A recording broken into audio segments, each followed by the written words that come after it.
El Consultorio Jurídico Externo de la Universidad Católica de Santa María presenta Prescripción Adquisitiva de Dominio. Buenas tardes, mi nombre es Daniela Delgado Llerena y soy practicante del Consultorio Jurídico de la Universidad Católica de Santa María.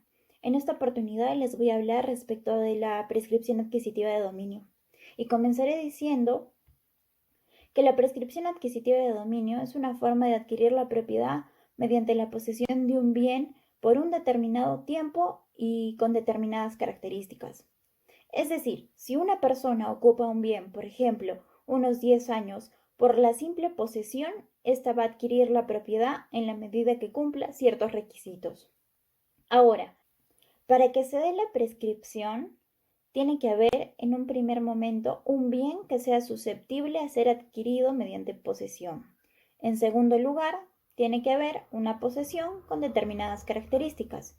Y en un tercer momento tiene que haber un plazo. Ahora bien, el Código Civil distingue dos clases de prescripción. La primera, la prescripción extraordinaria, y la segunda, la prescripción ordinaria. Lo que se diferencia de una de la otra radica en los requisitos de la posesión. Ciertamente, la prescripción ordinaria exige requisitos más exigentes que lo extraordinario.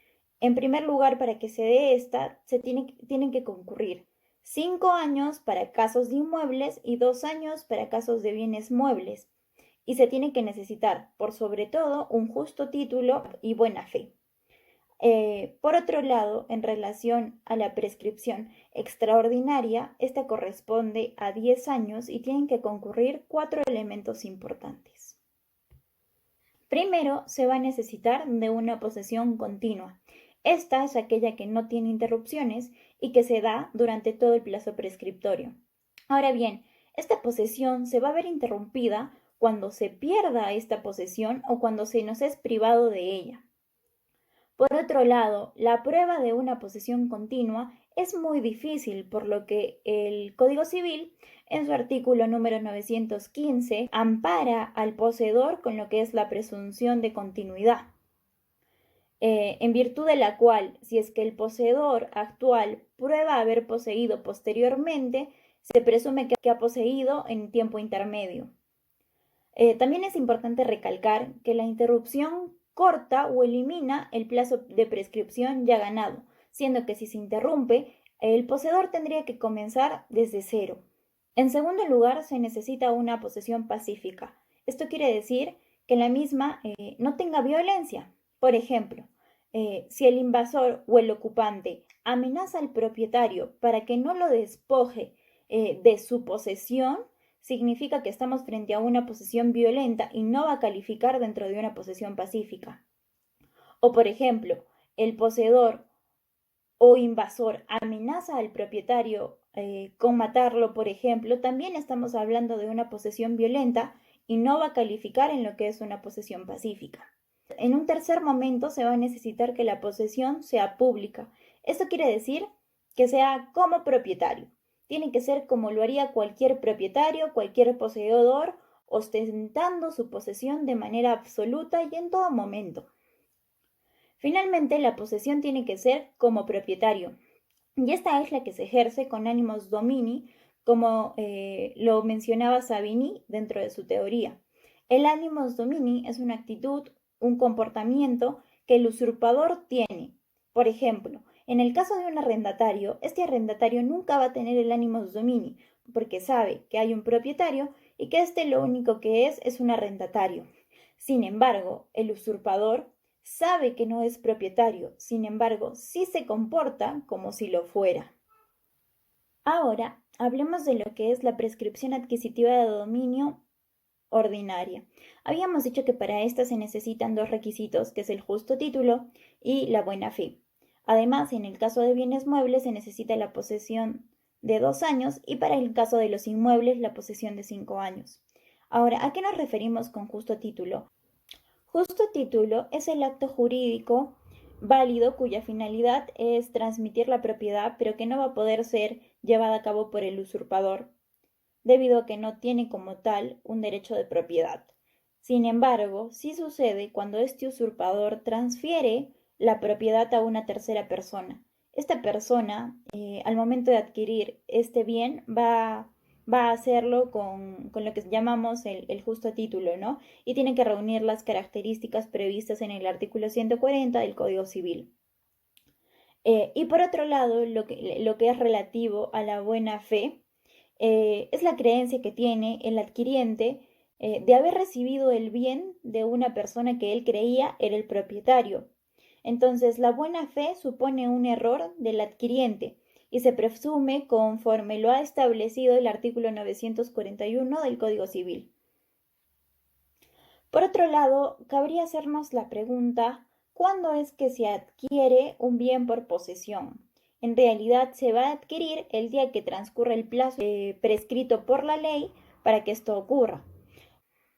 Tenemos que la naturaleza de la prescripción adquisitiva de dominio es declarativa, porque la resolución judicial que dictamina un juez no hace al poseedor propietario, sino que declara que este poseedor, por el transcurso del tiempo y por haber cumplido con los requisitos previstos, se ha convertido en el nuevo propietario. Esta es la razón por la que el juez no es el único facultado para declarar la prescripción, porque también puede concurrir de forma notarial. Siguiendo la línea argumentativa, cabría hacernos otra pregunta, y es ¿qué pasa con los bienes del Estado? ¿Estos también pueden ser adquiridos mediante la prescripción adquisitiva de dominio? Y la respuesta es que no. Según el artículo 73 de nuestra Constitución, se tiene que los bienes de dominio público, como son las calles, las plazas, entre otros, son imprescriptibles. Por otro lado, en el año 2010 se dictaminó la ley número 29618, por la cual también se declara la imprescriptibilidad de los bienes inmuebles de dominio privado del Estado.